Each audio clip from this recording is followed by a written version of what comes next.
Hello, everybody. Welcome into Sports by GSMC Podcast Network. I am your host, Jeremy Lapidus. Today, we have a big show, lots of NBA news. The NBA draft is tonight. We talked a lot about that yesterday, so we'll do some more reactions after round one kicks off tonight at 8 o'clock. But there were some other major NBA news outside of the draft. Two major moves being made by the Nets. First of all, shedding their star player, Mikal Bridges, sending him to the Knicks for a haul. Five first-round picks, a second-round pick swap, and Bojan Bogdanovic, excuse me. A lot for a guy in Mikal Bridges. We'll talk about what that means for the Knicks, what that means for the Nets, as well as their other trade that they made with the Rockets that involved a bunch of pick swaps, them getting some of their picks back for the stuff they did with Kevin Durant's trade and everything along those lines. More NBA news, as well as Bam Adebayo signed a huge extension just about an hour ago, or is planning to sign a huge extension with the Miami Heat. We'll talk about what that means for the future of the Heat with Jimmy Butler, as he's had a lot of trade rumors around him. And then we'll also talk about whether or not that was a good signing for the Heat.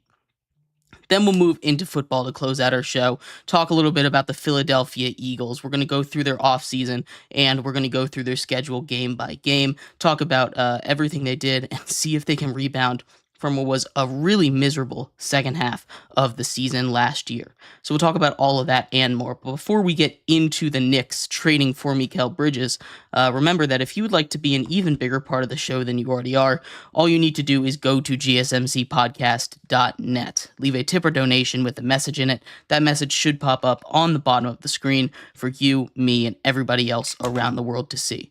If you do have a burning question about sports, anything at all that you would like to ask, go and throw that in the comments, in the chat. I will get to it as soon as I possibly can. I appreciate all of you guys for sticking around, talking some sports with me here on a beautiful Wednesday afternoon. But like I was saying, there was a lot of NBA news as the NBA offseason is in full swing now. So we're going to start with what was the biggest news coming out of last night. Mikal Bridges to the Knicks. Mikal Bridges was traded to the Knicks from the Nets. He's been moving around a little bit. He was sent to the Nets in that Kevin Durant trade for the Net to the Suns, excuse me. And the Nets tried to run it with him. It didn't work. They missed the play-ins. They didn't have a great season, and now they trade him for a haul. And Mikal Bridges is a great player, right? The Knicks got a great player to go along with their scheme. He hasn't missed a game since high school. Tom Thibodeau loves those guys that play forever.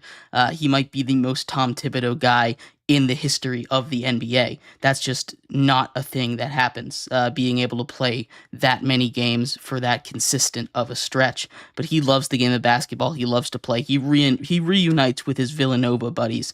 The Knicks now have 4 players from Villanova, probably in their starting 5.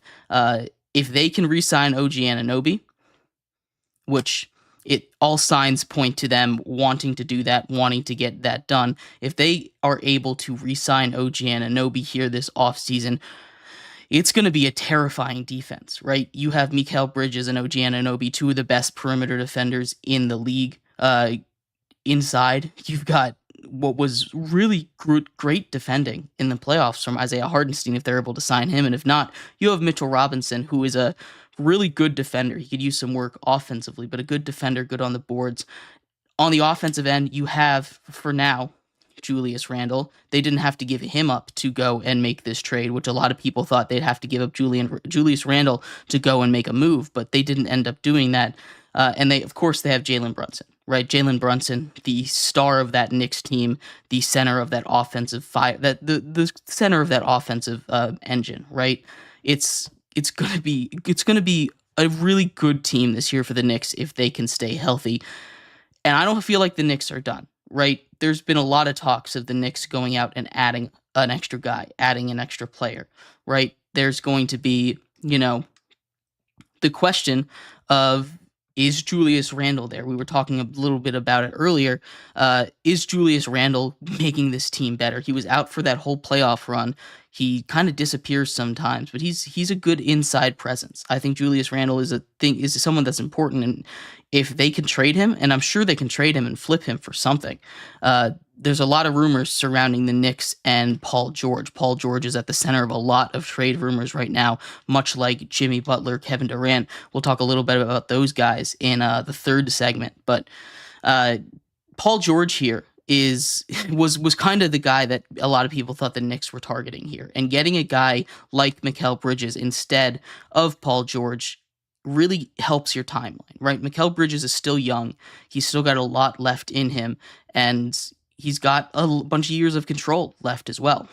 5 first-round picks, 4 unprotected, is so much to give up. And I'm not sure that they couldn't have gotten him for less. As much as I like this move, right? And I think that this is a very good move for the Knicks. I think the Knicks made a great decision bringing in Mikal Bridges. He's going to help on both the offensive and the defensive ends, and it's so tough to find those guys, and he fits into that system, right? The camaraderie he already has. They already posted a FaceTime call with the 4 Nova boys, all on a call right when this trade got drafted, right?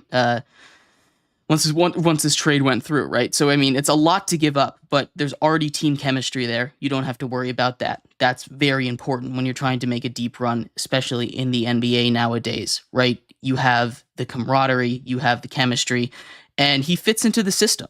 So, I think this is a great move for the Knicks. Looking at how much they gave up, really looking at how much they gave up, it's shocking. And this is a blockbuster deal, right? You had the first big trade of the offseason with Alex Caruso basically going 1-for-1. And now, I mean, all these draft picks going for Mikal Bridges. And again, this is nothing against Mikal Bridges. I think he's a great player. I think this was a great move for them. But giving up 5 first-round picks, if you're the Knicks, and maybe you can get some back, if you trade a guy like Julius Randle, but this is a Knicks team that, I mean, while they're kind of set for the future, we talk about how weak the Eastern Conference was this year, how the Hawks might be able to make a jump. The Knicks are there. They've just made that big move. They're ready to make that jump. If they were healthy, they might have been able to give the Celtics a bit of a challenge there in the Eastern Conference Finals. But we have no way of knowing this, right? The Knicks are going to be really good. I hate how much they gave up to get a guy in Mikal Bridges who isn't really worth 5 first-round picks. And the other thing I'm worried about is how this is going to affect the rest of the trade market, right? You see teams are going to see Mikal Bridges go for 5 first-round picks and a player along with a pick swap, and then they look at what they have. The Heat, they have Jimmy Butler. He has trade talks around him. Paul George has had trade talks around him. How much are the Clippers going to ask for him? How much are the Clippers going to ask for Paul George if Mikal Bridges went for 5 first-round picks? Do I think Mikal Bridges is the better investment long-term than Paul George? Absolutely, I do. I think that was definitely the right choice for them to make. I think that was something that they made the right choice, not bringing in an older veteran that would have just accelerated their timeline way faster and really shortened how long their championship window is. It's gonna be a fun battle between the Knicks and the Celtics if they do match up, because now, again, this is all assuming they're able to re-sign OG Anunoby. They'll have the length, the speed to guard the Celtics on the perimeter. That's the kind of defense that, the Celtics are going to struggle with a little bit. The Celtics team is built to move the ball, be faster than the other team, and shoot the lights out. Kill everybody on the perimeter. And if the Knicks are able to shut down or at least be as fast as the ball, then this is going to be a fun matchup. Obviously, that's projecting way ahead than where we are right now, just a couple weeks after the NBA Finals ends. But it's gonna be cool to see. Anyway, I'd love to hear your guys' thoughts on the Mikal Bridges trade. I think this was the right move for the Knicks. It's been talked about for a while, but 5 first-round picks plus more is just a little too rich for my blood. And I think it'll work out, but I'm worried about how much they've mortgaged their future for a move like this. But anyway, in our next segment, we're going to talk a little bit more about the Nets. They made another trade that just a couple hours after the Mikal Bridges trade, they did a pick swap with the Rockets. We'll talk about why they did that, what that means for the future of the Nets, and what this looks like in the coming years all around the NBA, how it's affecting everything. Because that was a piece that was a trade that has a lot of moving pieces in it. So stick around for that. We'll be right back here on Sports by GSMC Podcast Network.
Welcome back to Sports by GSMC Podcast Network. I am your host, Jeremy Lapidus. If you are just tuning in, we just talked about the major blockbuster trade between the Knicks and the Nets, where the Nets sent Mikal Bridges over with the second-round pick to the Knicks in exchange for 5 first-round picks, 4 of which are unprotected from the Knicks. One of them is protected from the Bucks, and Bojan Bogdanovic, along with the second-round pick as well over there. So a huge trade. The Knicks go all in. They build the Villanova 4, the Villanova core. It's going to be an interesting season. They're building their roster to stop the Celtics, is what that move says. And I mean, if there's any team that's built to do it, right now it's the Knicks. The question is if they can stay healthy to get to that point later on in the season. But in this segment here, we're going to move into another trade by the Nets. They made another crazy trade that right after the Mikal Bridges one, kind of signaling they are going full rebuild mode. This time, just a bunch of draft pick swaps, right? They made a trade with the Rockets to get some of their draft picks back, give them some Suns draft picks, as well as some choices for switching draft picks in the future, which is a really interesting thing in the NBA that a lot of other sports don't offer as an option. So we'll talk about the implications of this, what the move kind of signals, not just for the Nets, for the Rockets, and for the rest of the NBA trade market and free agency as we enter into it full steam. But before we get into that, remember that if you would like to be an even bigger part of the show than you already are, all you need to do is go to gsmcpodcast.net. Leave a tip or donation with a message in it. That message should pop up on the bottom of the screen for you, me, and everybody else around the world to see. If you do have a burning question about sports, anything at all that you would like to ask, go ahead and throw that in the comments. Throw that in the chat. I will get to it as soon as I possibly can. I appreciate all of you guys for sticking around, talking some sports with me here on a beautiful Wednesday afternoon. But like I was saying, we are going to get into the other side of this Nets trade. We just talked about the Mikal Bridges one, which was step 1 in the rebuild process here. But what really kind of threw the nail in the coffin for the Nets trying to compete, at least what signaled it for me, is this second trade here. The Nets swapped some draft picks, and that is saying it about as simply as you possibly can be saying it. Pulling it up here, they made a trade with the Rockets for a to get their own picks back, right? The Nets were in a position where they couldn't really tank because they didn't have any of their own draft picks. They didn't have any of their own ability. They didn't have any of their draft picks because they made some trades. They traded for James Harden. They traded for Kyrie Irving. They traded for Kevin Durant, right? They made all these trades to build that super team, and it ended up not working out for them. But it's one of those things where you have so many different moving pieces, right? You have on one corner the Nets getting their picks back, right? You have the Rockets getting some Suns picks with the theory that they would like to go get Kevin Durant, right? The full pick swap here, right? You have they get their 2026 first for the 2027 Suns first. The Rockets also get a right in the 2025 to swap a Rockets or Thunder trade for the 2025 Suns first round pick. So there's lots of different options. It's still flexible. Stuff is still moving around in this deal, but a lot of different firsts. But the main thing that the Nets get out of this is their own first round pick back in 2026. They're going to be able to control at least one pick, because the way that the draft picks move around the league nowadays, the way that draft picks get traded from team to team to team. The Suns and Rockets haven't made a trade, but now the Rockets have up to three of the Suns' first round picks, right? It's just they keep moving around, which isn't necessarily a bad thing, but you're playing hot potato with these picks, and it's nice to have your own picks. That's how you get the control in this situation, right? Now they have that control. They're able to tank. And I know that's like the boogeyman word in the NBA after the process with the 76ers. And, they're doing so much anti-tanking protocol all around the NBA nowadays. But being able to tank successfully and tank easily is a genuinely good strategy to build your team, right? You get that number one overall pick in most years, that's going to be an instant star, right? You can count on that guy to come in most of the time, not all the time, but most of the time you can count on that guy to come in, and he can help turn your franchise into something if you get enough of those. Now, you don't want to be in the basement forever, and it's not a situation that you love to be in, but it's a situation that is possible to get done as long as you have your own picks. And the Nets getting their own picks back here and trading their star in Mikal Bridges really signals a shift in their philosophy. Before this, they were trying to, build around Mikal Bridges. They were going to try and be competitive with a Mikal Bridges led team. A kind of similar situation to what they tried to do with D'Angelo Russell, where they made the playoffs that one time. Back in 2015, 2016, something right around there. They were trying to do something like that, and I think it's smart that they blew it up, right? And we talked about it with the Bulls. We've talked about it with a lot of different teams here, actually. With the Blue Jays, I think the most recently. We'll talk about the Blue Jays tomorrow. I was going to talk about that before breaking news happened just about an hour ago, but you have to know when to blow up your team, right? There's a fine line there, right? Because it's easy for us to say, outsiders looking in, hey, we're not going to win a championship, blow it up, right? But you have to remember that unless everybody's on board with that, that's how you lose your job, right? If you have to set the expectations. You have to make sure everybody's on the same page. These are people's livelihoods, right? They come in and they blow it up. It's not an easy decision. It's not easy to rebuild a team. It's not something you can just snap your fingers and all of a sudden, boom, you have two all pro level talents on your team. Like we talked about the Sixers with the process and how, it's sort of been a success, I guess, but they haven't made it out of the second round. They've become a top team in the East, but they haven't won a championship. And I don't know if you call the process a true success, right? They really only got one guy out of it. They got Joel Embiid. They had Ben Simmons for a second there, but I mean that never ended up that ended up obviously poorly. Ben Simmons currently is probably going to be the tank commander for the Nets, right? He has been unable to stay healthy, and when he's healthy, he's been unable to get back to that all-star form that we saw him in the beginning of his career because he just lost his confidence, which is it's unfortunate, but I don't know. It's just something that you have to be able to get past there if you are Ben Simmons. But getting back to the Nets here, it's a really admirable thing that they did to admit that, hey, we're not going to win a championship with this team. We need to hit the reset button and we need to hit it now and we need to get everything we can out of it. And it's such a tough decision to make. But if you make that decision at the right time, which I think the Nets did a great job of choosing when to pull the trigger on this, if they make that decision at the right time, it can make that rebuild go 10 times faster. You don't want to be stuck in a situation like the Wizards where they refused to let go, right? They kept, I mean, some of it is injuries with the Wizards, right? And I'm a Wizards fan here, so it's not something that's great. It's great experience, but you had that John Wall, Bradley Beal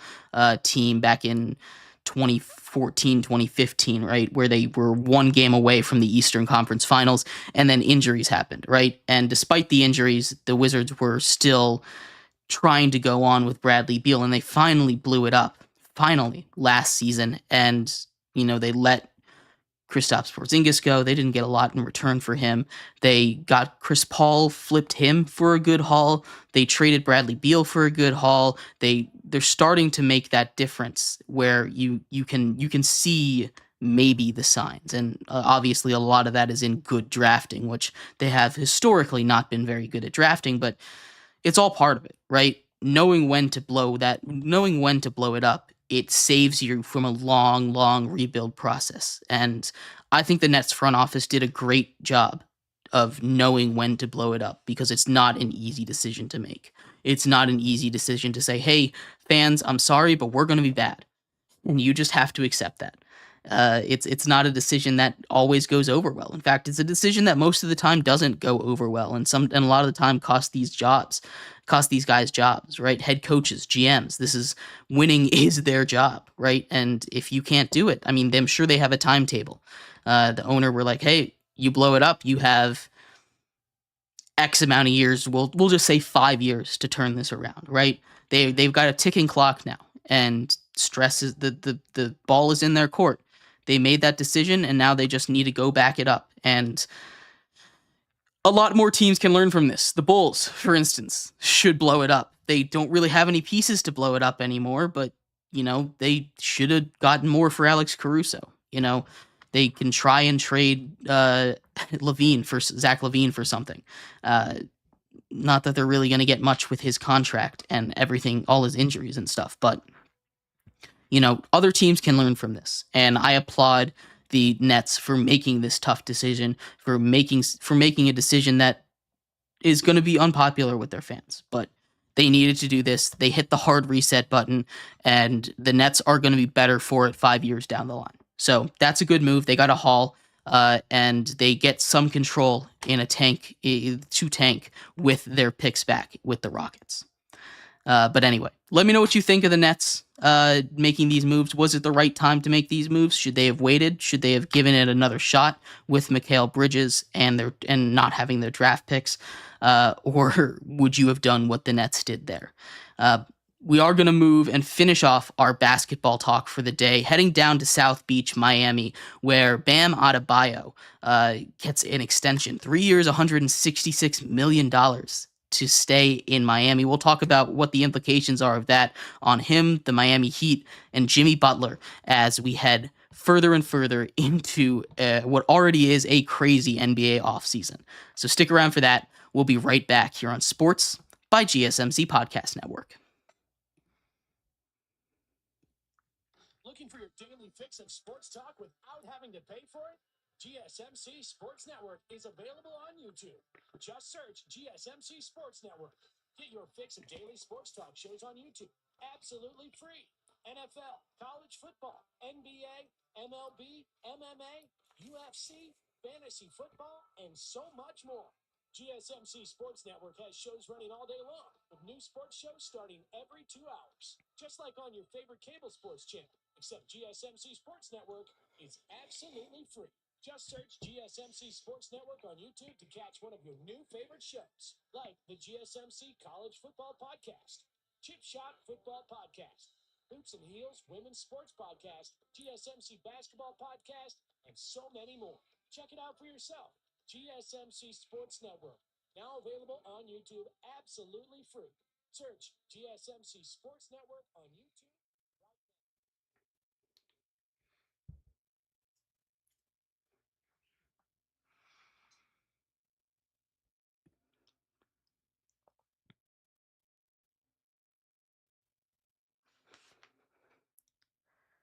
Welcome back to Sports by GSMC Podcast Network. I am your host, Jeremy Lapidus. If you were just tuning in, we just finished talking all about the Nets and what their two trades today, or should I say yesterday, mean, for their future. As they get some of their picks back, they trade Mikal Bridges for a haul, 5 first-round picks to the Knicks, or from the Knicks for Mikal Bridges.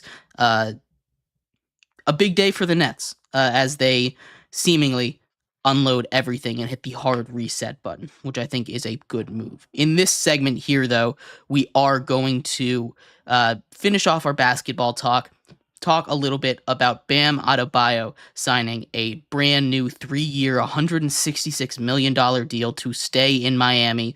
What that means for the Heat, what that means for Jimmy Butler, as trade talks swirl around the Heat superstar right now. But before we get into that, remember that if you would like to be an even bigger part of the show than you already are, all you need to do is go to GSMCPodcast.net. Leave a tip or donation with a message in it. That message should pop up on the bottom of the screen for you, me, and everybody else around the world to see. If you do have a burning question about sports, anything at all that you would like to add, go ahead and throw it in the comments. Throw it in the chat. I will get to it as soon as I possibly can. I appreciate all of you guys for sticking around, talking some sports with me here on a beautiful Wednesday afternoon.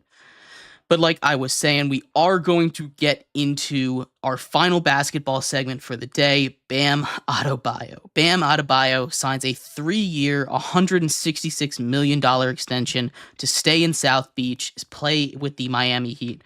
Bam Adebayo kind of gets second fiddle to Jimmy Butler because of the heights that Jimmy Butler has been able to take this Heat team to, right? But Bam Adebayo on his own, undoubtedly a great basketball player, right? He's one of the best defenders in the league. He averages a double-double on very efficient double-double, might I add. And he signs a massive deal. You know, he's getting over $40 million a year, almost 50, more than $50 million a year. What am I talking about? To stay in Miami and probably be the leader of that team. Now, we have seen them be successful without Jimmy Butler and with Bam Adebayo, but we haven't seen them reach the heights that they have with Jimmy Butler. So it raises a question with the Heat of what does this mean for Jimmy Butler as in his future with the Heat. There's been lots of trade talks, lots of swirling rumors surrounding Jimmy Butler being traded this offseason. Is he going to stay with the Heat after this deal? Does he even want to stay with the Heat? This is a commitment to Bam to say, hey, you're the guy now. That's what it feels like. It feels like this might be the end of the line for Jimmy Butler, especially, like I said, with all of these rumors swirling. But the question is, can he lead it, right? With the team as it stands right now, they're built when they win basketball games, especially in the playoffs, their three-point shooting is lights out, right? And it hurts that Jimmy Butler isn't there because the intensity that he plays with, his leadership, even if he, isn't always playing with that intensity. When he gets into playoff mode and he plays with his heart on his sleeve, it pumps everybody on that team up. And that's a really important quality to have as a leader. He's a vocal leader. He's a leader by example. And Bam Adebayo can be that guy, right? He just needs to step into that role. Is he going to start being the primary ball handler, the guy they run the offense through, maybe not. But giving a contract like this to a guy like Bam Adebayo, who can contribute a double-double every night, who can be that defensive linchpin on the inside. Already one of the best interior defensive players in the league. His length, his ability to defend all over the court, and being able to defend down low, especially with his speed, strength, and size, is a combination that's really rare to see in the NBA nowadays. You have a really good Heat team that really good at spacing. You've got lots of shooters. That's how they built their team. That Heat culture is a real thing. But like I said, what this contract says to me more than anything is Jimmy Butler might be gone. And like I said, we saw the Heat without Jimmy Butler, this iteration of the Heat without Jimmy Butler in the playoffs this season. Granted, it was against the Celtics, right? And the Celtics were a juggernaut. They weren't going to get stopped by anyone this season. Even though Jimmy Butler and the Heat have been that thorn in their side forever, right? It just didn't feel this Celtics team never felt stressed, right? Even in the game that they lost to the Heat, the Heat had to shoot over 50% from three. Bam Adebayo is a good leader, and he can lead this team to the playoffs pretty comfortably, right? He's basically been in charge of the regular season, and he's led them to a play-in tournament every single time. But that's also with him sitting out a whole bunch of games, and this Heat team really relying on their deep bench to go and score a lot of points there, stay in the conversation for contenders. But if Jimmy Butler gets traded and they don't get like a true star back, now I'd be shocked if they didn't get a star back, or some high picks to go and get a guy that they really, really like. But Jimmy Butler is still the beating heart of that team, and I'm not sure if the Heat are going to re-sign him now. He has got 1 year left on his deal, and he wants that money. He's getting a little bit older, and like I said, there's been lots of trade rumors surrounding him. So generally where there's smoke, there's fire, especially in the NBA. Now, that's not always the case, right? We talked about Paul George. He's probably going to get traded this offseason. Kevin Durant is another name that's been thrown around. The Rockets really want to get a guy, and aside from getting off track a little bit, I don't think the Rockets need to go get another guy, or I don't think it's worth it for them to go get one of those old aging veterans. I don't think they're that close to a championship yet, right? They're not at that point. They've got some nice pieces. Jalen Green's a nice guy to build around, but if you go out and you get a guy like Paul George, or you get a guy like Kevin Durant to pair with him, they'll make the playoffs.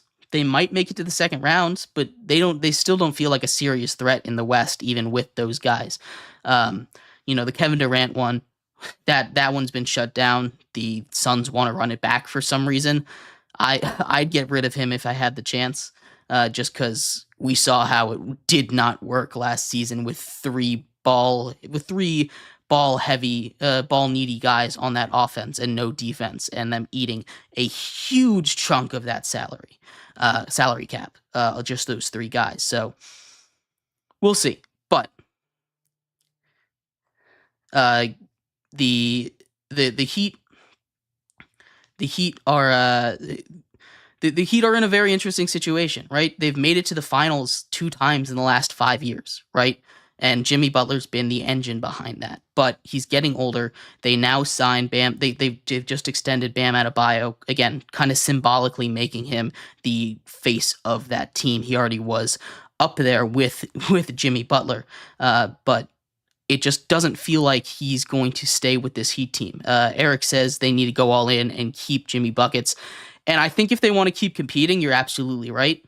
But this Heat team, I don't know, it just feels like he's not going to be there as the offseason continues. And, I feel like there's going to be some mega offer made for Jimmy Butler. The 76ers really, really want him back they really want him back, pair him with Joel Embiid. They're desperate to keep Joel Embiid up there.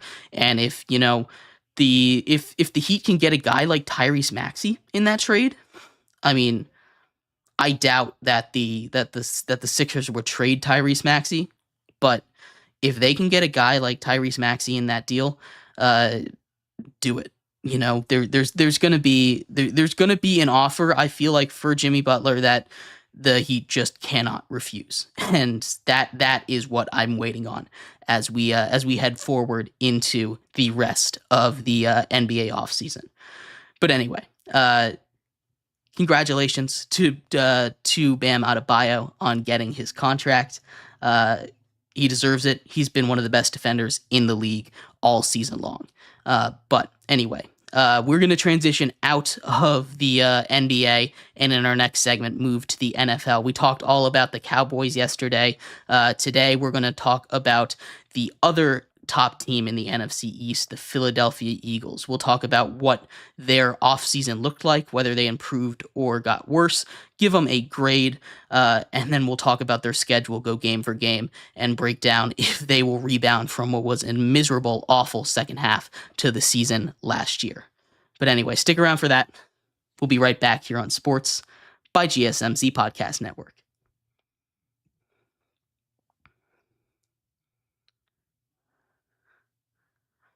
For the best and latest podcasts available anywhere, go to the podcast app on your cell phone and type in GSMC to access free content-rich podcasts on health and wellness, book reviews, sports, entertainment, relationships, social media, movies, technology, finance, and even weird news. Subscribe and download the GSMC Podcast Network's family of shows, available everywhere podcasts are found.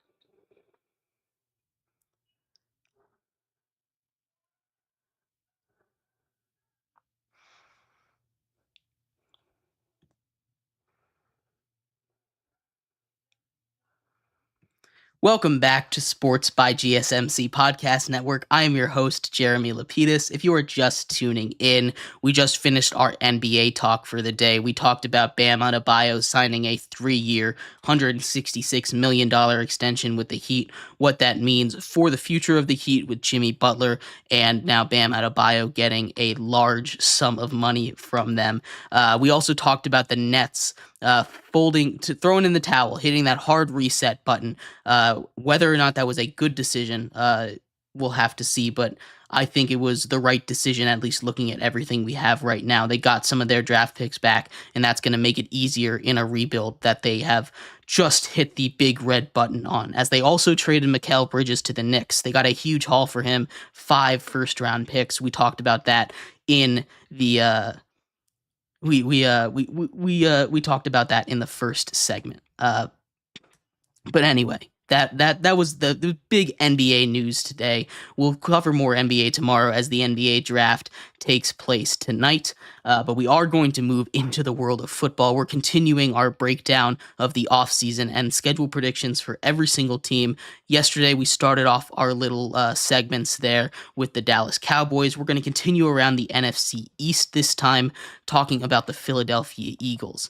We'll talk about their offseason here in this segment, and in our next segment, we will talk about, we'll break down their schedule, talk about everything that they have to do and if they will improve on last season and how it ended. But before we get into all of that, remember that if you would like to be an even bigger part of the show than you already are, all you need to do is go to GSMCPodcast.net. Leave a tip or donation with a message in it. If you should pop up on the bottom of the screen, for you, me, and everybody else around the world to see. If you do have a burning question about sports, go ahead and throw that in the chat, in the comments. I will get to it as soon as I possibly can. I appreciate all of you guys for sticking around, talking some sports with me here on a beautiful Wednesday afternoon. Kelsey says Chargers Giants Super Bowl. I wish. That would be a lot of fun, and we'll get to the Chargers in a little bit. We're gonna finish up the NFC East this week, and then we'll do the AFC West next week, sure. But we got the Eagles here today. The Eagles off-season review. They had a They had a really good offseason, right? Eric says the Eagles. My guy let the Giants have a win against the Eagles, or at least a close loss, like 30-13. I wish as a diehard Giants fan, I wish I could do that. But we'll see.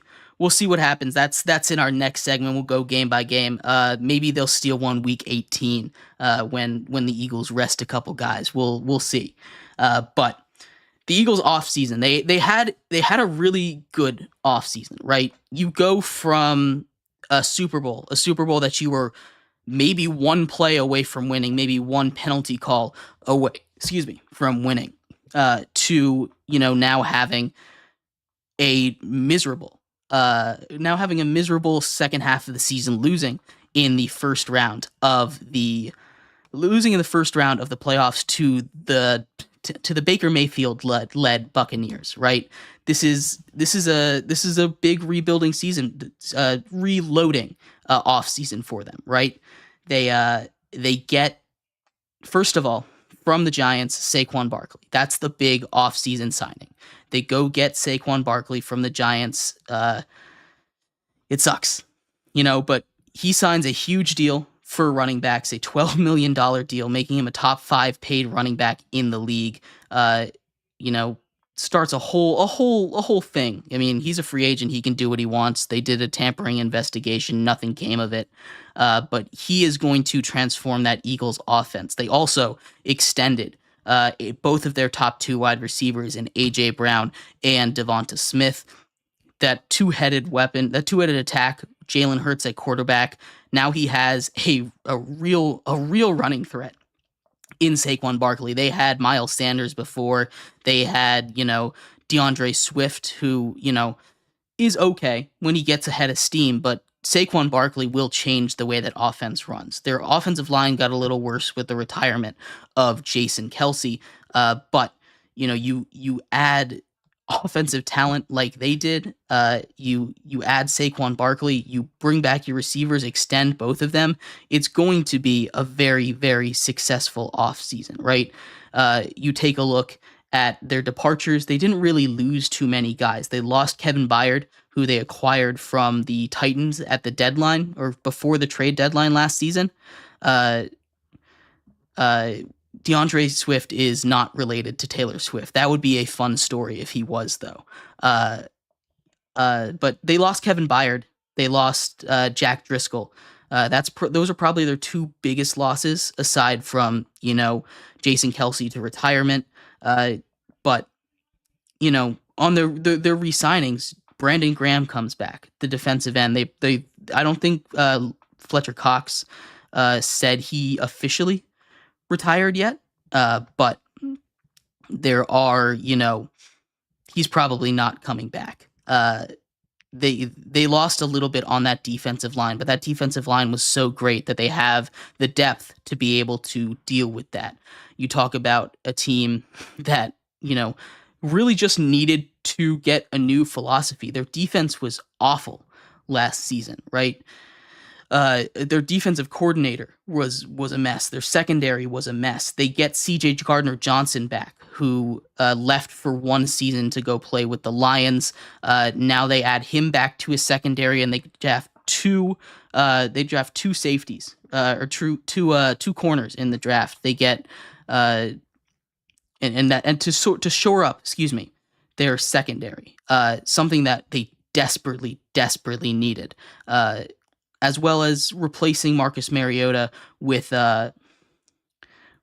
Kenny Pickett. And again, on that defensive end, they bring in Devin White, linebacker, who he's a little bit older now, but he still moves with the best of them. He's a great cover linebacker. He's going to be able to be he's going to be able to be one of those the great tight end defenders, something that in a division with some good tight ends in a situation where you're going to have to go up against some great tight ends in the playoffs if they want to be successful, he's going to be a key piece to that defense, and that might be the biggest defensive signing, maybe even the biggest addition overall for them.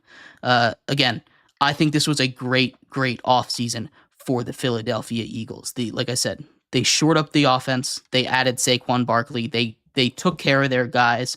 Most importantly, bringing back both of their receivers on massive deals near the top of the entire wide receiver market at the time. Now they've both been overtaken, but they're happy. Saquon comes in and he deserves to win some football games. He deserves it. But this Eagles team is going to be good. It really is. I'm gonna give them a B+ for their offseason. Again, they can't control their departures. That's the thing. That's the thing that's stopping them from getting an A. They lost, like Eric says, they lost Jason Kelce. That was a huge loss on the offensive line. I still think they'll be just fine. They already basically had a center waiting in the wings to replace him, and they drafted another one before. So their offensive line will be good. It was still one of the best in football. It's going to be more the morale kind of situation because he was a leader in that locker room. He's going to be missed in that locker room. But again, Fletcher Cox being gone, Jason Kelce being gone, it gives an opportunity for Jalen Hurts to step up and be a leader, for a guy like Saquon Barkley to assert himself as a leader in that locker room, because it's kind of a changing of a guard. You get those old Eagles out, Eagles that have won Super Bowls in the past for them, who were part of that Super Bowl winning team, and now you get the new generation of Eagles as they continue to be a very, very good football team. So I am going to give them a B+. Again, if they hadn't lost some guys to retirement, this would have been an A. I really loved what they did in the draft, getting that corner help. And getting C.J. Gardner-Johnson in free agency, Devin White, and adding Saquon Barkley, as well as re-signing their receivers. They checked every single box off that they needed to get done.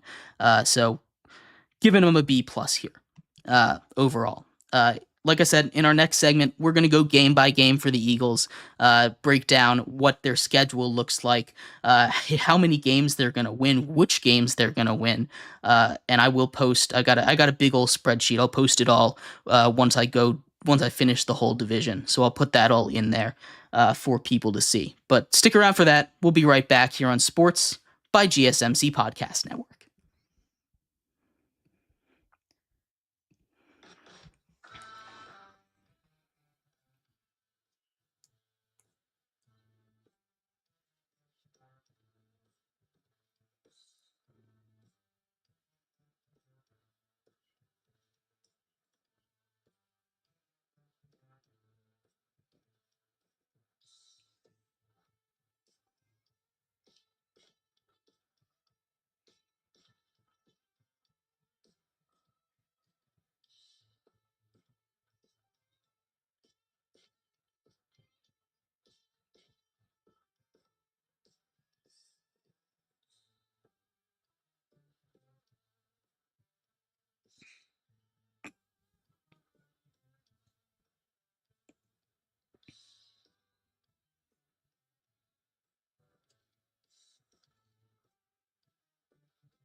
Welcome back to Sports by GSMC Podcast Network. I am your host, Jeremy Lapidus. If you are just tuning in, we just finished talking about the Eagles offseason, giving them a grade. I gave them a B+, if only because they lost some of their big players to retirement in Fletcher Cox and Jason Kelce. We also talked a lot of NBA earlier in the show, as Mikal Bridges got traded to the Knicks from the Nets for 4 unprotected firsts, one protected first, a pick swap, Bojan Bogdanovic, and a second. and we also talked about the other pick swaps that the Nets made as they hit the big red reset button and start their rebuild for real. They did a good job kicking it off right. They've got a lot of assets to make a successful rebuild happen faster than if they just let it ride and faded away into obscurity. So good move by them. And then we also talked about Bam Adebayo and the Heat, what they might do after he signs a 3-year, $166 million deal to stay in South Beach, what that means for Jimmy Butler and everyone else in the NBA. But like I said, in this segment, we are going to finish up our NFL coverage, finish up our Eagles coverage to close out our show today, talking a little bit about their schedule. We're going to go game by game, break down the matchups, what I think is going to happen, and give them a record prediction and if they will make the playoffs or not. So stick around for that. But before we get into it, remember that if you would like to be an even bigger part of the show than you already are, all you need to do is go to GSMCPodcast.net. Leave a tip or donation with a message in it. That message should pop up on the bottom of the screen for you, me, and everybody else around the world to see. If you do have a burning question about sports, go ahead and leave that in the comments. I will get to it as soon as I possibly can.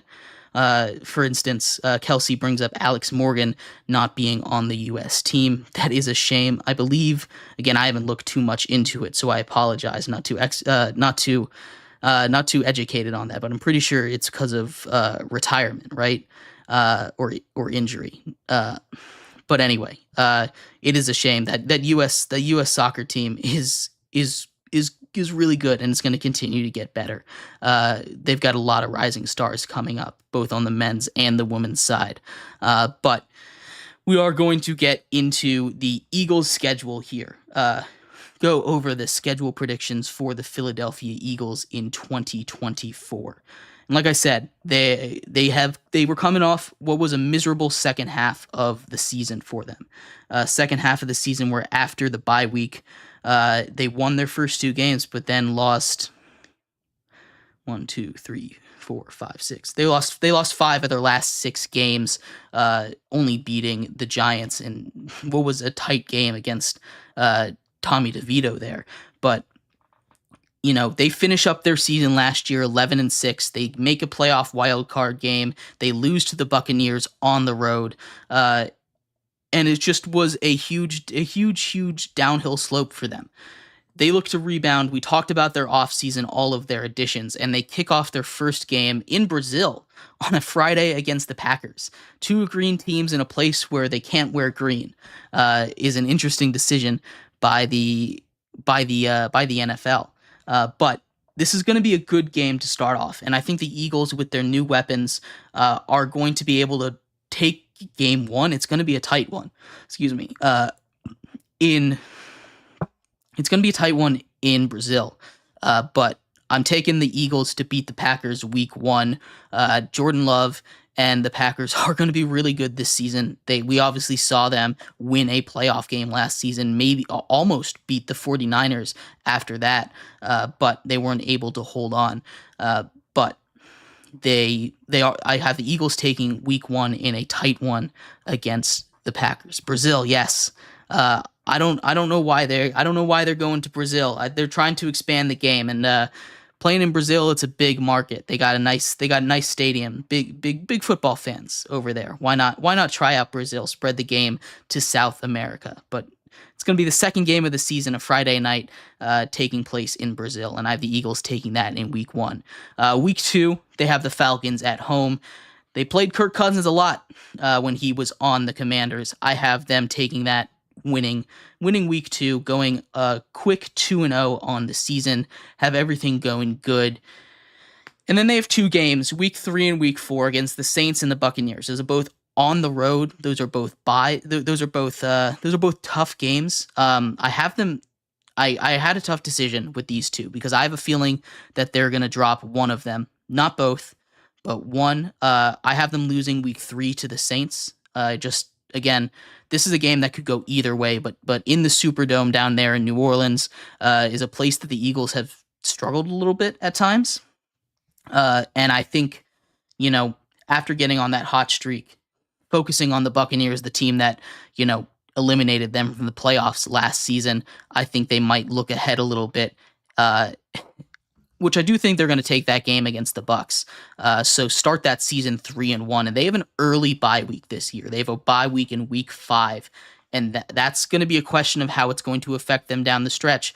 Because after that, they play 13 straight games to close out the season, and that is not an easy thing to do. When you look at their schedule, they have to play the entire AFC North. The AFC North might be the toughest division in football this season, and all of that is backloaded. The first one in that division that they play is actually right off the bye against the Browns, and that defense I think is going to be a little much for the Eagles. I have them falling to 3-2 after week 6 here. And then they get their first division game, taking on the Giants. And like I was saying to Eric earlier, as much as it hurts me to say this as a Giants fan, the Eagles are just a better team. We lost Saquon Barkley. There's going to be a lot. I feel like this game in particular in MetLife Stadium is going to be very chippy, that week 7 game. But I think the Eagles are going to take this game in MetLife. Maybe a Saquon Barkley revenge game isn't going to be fun, but I have the Eagles taking this, going to 4-2 on the season. Then they travel to Cincinnati to take on the Bengals. That's going to be too much. I have them losing that game in week 8 before going back home, taking on the Jaguars in week 9. And this is an interesting matchup. We've seen this matchup before. Trevor Lawrence just got extended. The last time we saw it, it was rainy and the Jags played awful. We'll see what happens this time. I think the Jags will take this game. And through 9 weeks of the season, so halfway through the year, the Eagles are 5-3 in charge, of the division. And something that I brought up last year. The Eagles did not win the division last year. The Cowboys ended up winning it. A trend in the NFC East. No team has won the NFC East twice in a row since the Eagles did it in 2003, 2004. So that's something to keep in mind here. It's something that I don't really see stopping this season. But then they go week 10 to the Cowboys in Jerry World on the road against a division rival. I have them losing that game. So they fall in week 10 to 5-4. Then they get the Commanders week 11, should be an easy game at home before going out to LA to take on the Rams. That is a long flight. But I have them taking that one. Again, I think that'll be a tight game, but I'll have them taking that game week 12 on the road, improving their record to 7-4, Week 13 at the Ravens. Again, another cross-country flight, this time against the Ravens. That's not going to work out for them. I have them losing that. They are 7-5 before they go to the Panthers. Week 14. I think the Panthers are going to be much better this year. I really do. But this Eagles team is, frankly, is going to continue to be better. Like I said, they made improvements in the offseason. I don't think they'll collapse down the stretch. So I will take the Panthers to lose to the Eagles in week 14. And then we kind of get to the back half of the schedule. Week 15, 16, 17, 18. They play the Steelers week 15. That tough defense after 10 straight weeks of playing football is going to be too much for them. I have the Steelers taking that game. So they currently sit at 8-6, basically tied with the Cowboys for the division. Tied with the Cowboys if everything goes the way that I have it predicted in week 16 at the top of that division. And they have 3 straight division games to end it out against the Commanders, the Cowboys, and the Giants. I have them beating the Commanders, and then the Cowboys week 17. That is in Philly, and I think that's going to be the difference. That is going to be a raucous crowd because that game could decide the division. I have the Cowboys losing that game week 17, and then I have week 18 against the Giants. And at this point, the Cowboys, if everything is the way I have it, the Cowboys are 9-7, and the Eagles would be 10-6 at this point.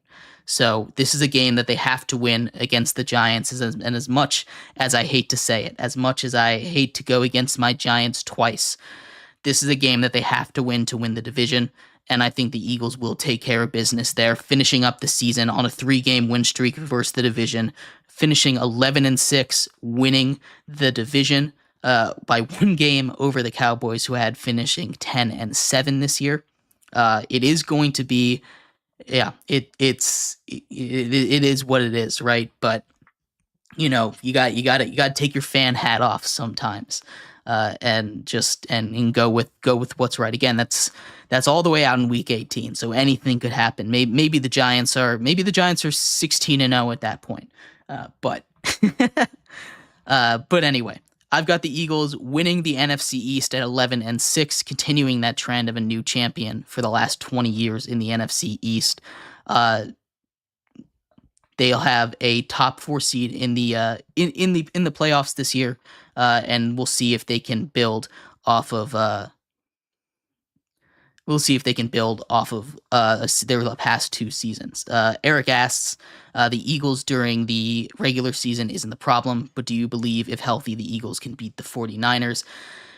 That is the question, right? I think the Eagles have done a really good job of kind of going bar for bar with the 49ers, right? You have Christian McCaffrey versus Saquon Barkley, probably the 2 best running backs in the league. I'm still giving that to McCaffrey. In the quarterback position, I think Jalen Hurts is better than Brock Purdy. The wide receivers for the Eagles are better. But in the playoffs, anything can happen. We saw the Eagles beat them in the playoffs. We saw the 49ers kill them in the regular season last season. But that's going to be a fun one if it gets there. I do think that we might come down to that as the season goes on. But this 49ers team is really good. And if healthy, I think this Eagles team can beat anybody. They have, if you just look at that roster, again, they've fixed up that secondary. I like the draft picks they made, being able to shore up that secondary and get Devin White in coverage against George Kittle is going to be huge. But again, if healthy is the big question. That's a good caveat to add there, Eric. But yeah, I have the Eagles finishing 11-6 on the year, finishing on a 3-game win streak, just squeaking out that division over the Cowboys in what should be hopefully a fun race to watch down the stretch. But anyway, thank you everybody so much for tuning in to today's episode of Sports by GSMC Podcast Network. I have been your host, Jeremy Lapidus. Tomorrow we'll talk about the NBA draft. We'll talk about the Commanders tomorrow. Give an offseason recap for them, as well as a schedule prediction as well, and anything else that goes on in the world of sports. See you same time, same place tomorrow. You guys have a good one. Bye-bye.